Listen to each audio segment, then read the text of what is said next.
Va reobrir ja fa uns dies el Ghost Park, ubicat al Parc Popular, amb una superfície de 774 metres quadrats, gairebé el doble del que ocupava abans.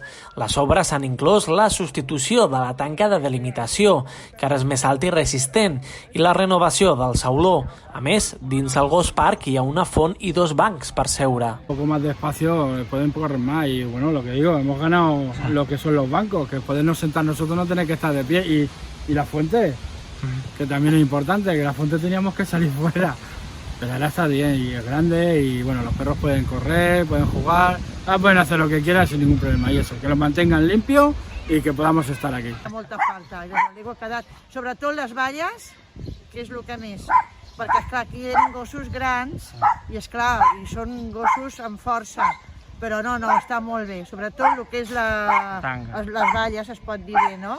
Estan ben altes i estan molt bé. Jo almenys personalment estic molt contenta. Está perfecto, si hay limpieza y la gente lo cuida como tiene que ser, pues, encantado porque es lo que hacía falta, ¿eh?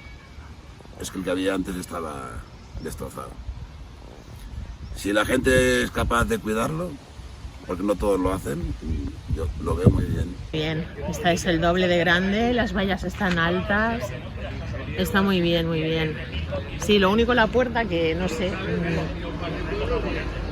esa es doble puerta, parece que hiciera falta una tercera, ¿no? Porque queda como abierto, pero por lo demás está súper bonito y se está mucho mejor ahora que antes. Les obres han estat realitzades per l'empresa Plamar del Maresme, amb un cost total de gairebé 14.000 euros.